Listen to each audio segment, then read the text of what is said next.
Good afternoon, everyone. This is Alan. We're going to get started with our protractor seminar on consignment inventory. So if you have any questions, please feel free to type them in. We'll answer them at the end of the meeting. We're going to start with about 45 minutes of instructor overview, and then we're going to do questions and answers at the end, and we'll try to cover everything that we possibly can here for you. Okay, so we're going to get you started. So our agenda today is going to be covering Shop Manager Consignment Inventory Overview. In other words, how we actually set it up and put it in.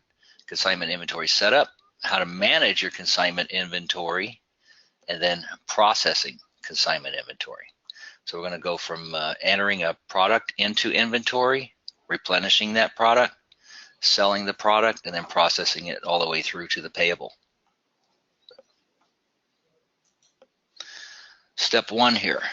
The idea of selling consignment is to track and sell inventory material items that have been lent to the shop by a supplier. So lent means it's on loan. It's not something you buy until after you sell it, and then you're going to pay for it once you sell it. Once the consignment items are sold, the supplier then bills you for a consignment item and then usually replaces the consignment item with a new lent item. So he's going to bill you for what you sell and put another one on consignment. When the billing occurs, the consignment items billed are for sold consignment items. A new consignment slip is usually entered to replenish the new lent item. So you're going to be bringing it back in, and then the supplier invoice then requires reconciliation of the sold items and the inventory replenish for consignment items. Consignment items that are set up as normal stocking inventory items with a few slight differences. This is what we're going to spend time on. Consignment items are processed as normal stocking inventory items with a few differences. Okay. So let's talk about how do we set up inventory. So from our main ribbon setup, we're going to go to inventory setup. We're going to go to add. We're going to add an item today. Okay, so the two things that are truly going to be different here are what type of a product is it? Is it an inventory or is it consignment? We're going to make sure it's set up as consignment. Okay, and then we're going to make sure we set up the default supplier. So who is your consignment supplier? Okay, so we're going to go over here. We're going to go to setup. We're going to go pull up inventory, inventory materials. And then we're going to go add from the main ribbon. So when we add a product, the first thing we do is, again, tell it what category do we want to put it in. So what we're going to do today is we're going to use a battery as an example, since that seems to be the most common thing that's on consignment. Okay. So I'm going to go down to batteries. Again, we can set our definition. So if I want to set the definition for a battery, I just go look it up in the part terminology guide. So that is going to be a vehicle battery. I search for the item, highlight it, bring it back. Part number. Okay, so part number will be whatever that part number is. We're just going to put an MT-75 in here, and then we call it what we want to call it, okay, in the description. Now again, manufacturer code, size, and grid are all optional items. Okay, I do want to set my default supplier. So my default supplier is going to be Interstate. And then down below at the type, I'm going to switch it from inventory to consignment. So this does change the aspect of the way things look up at the top, and we're going to come back to this in a minute when we get this in. We set our pricing, set our cost in here, say it's $90. If there is a core on it, put your core value here. Okay, system will still track cores just like it does in any other core. It'll put it into the returns bin. And then I set our selling price. So we're going to go edit our selling price.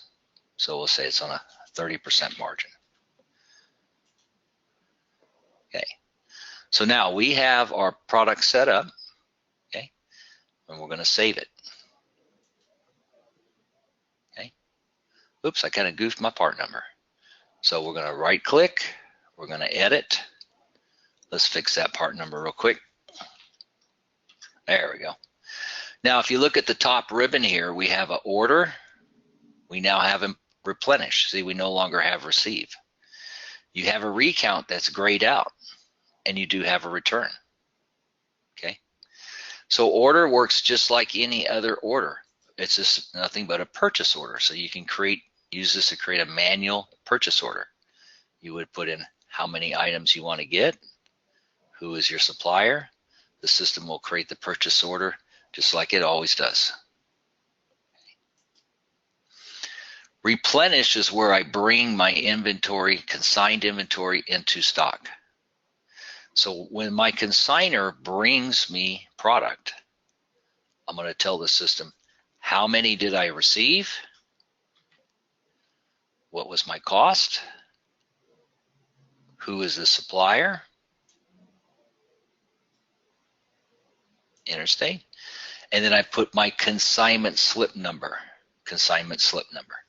So I'm just going to put a CS123 for my consignment slip number and hit OK.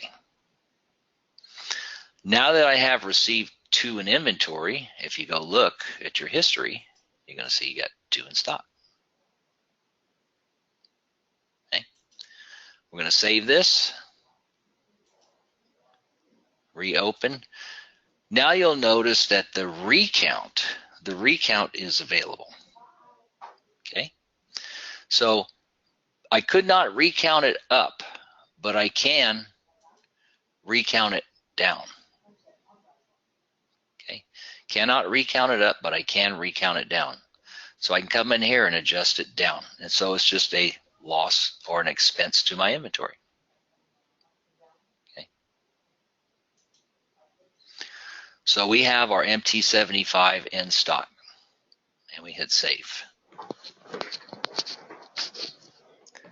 Okay. So we have purchase orders. You can use this to create a reorder list and then use it as a stock order. You have replenish. Here's where we bring in more inventory. Okay. This works just kind of like receive, so everybody's used to receive. You're just replenishing your stock.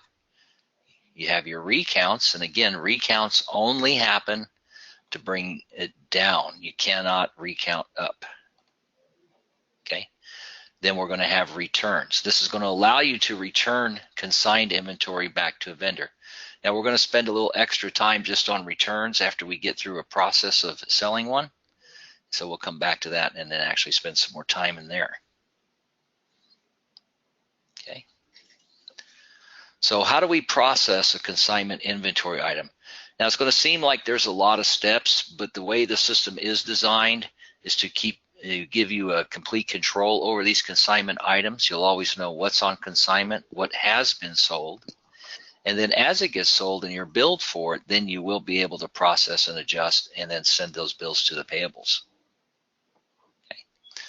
So once we have it set up, which we did, okay, we're going to replenish. So this replenishes it. We brought it in. The next step is going to be, let's go look at a consignment slip, and then we're going to go sell a battery. We're going to pull it out of inventory and sell it. Okay. And then we're going to show you step by step how to process that invoice. Okay. So let's go take a look at the slip, and then what we're going to do is we're going to go sell one. Okay. So I'm going to get out of setup. We're going to go to purchases. So remember, every time you receive in a part, whether it's in the inventory or into a work order, the system always makes a duplicate of that ticket under supplier invoices.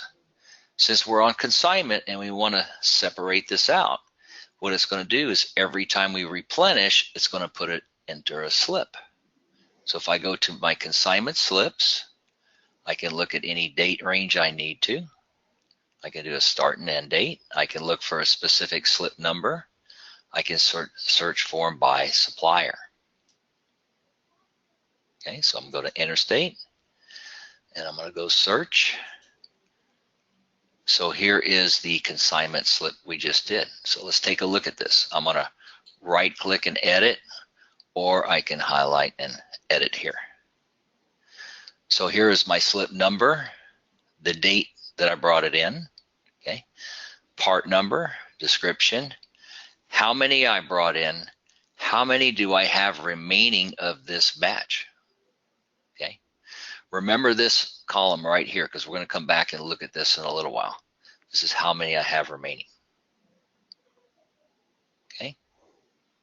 So we'll get out a slip. So let's go sell that MT75, okay. I'm going to go to home, go to work orders. Now I do have a couple counter sales set up here, so we're just going to go use one of these and sell a battery. So I'm going to open up my counter sale. We're going to go pull that MT75 out of stock. So I'm going to go to inventory. Okay. Go look for that MT75. There it is. Click on it. We're going to draw. So now I've pulled that battery out of inventory, and we're going to go process it out. So we post, pay for it.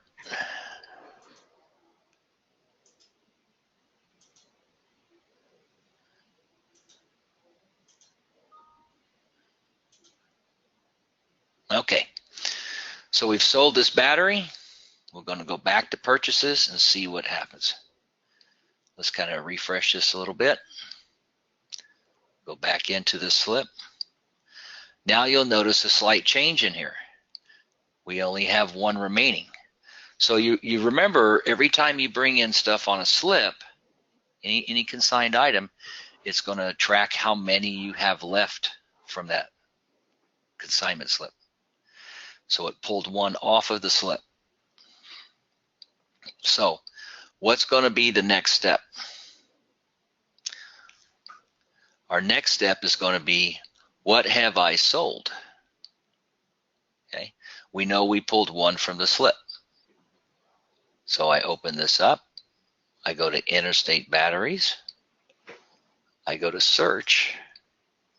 Here is my sale.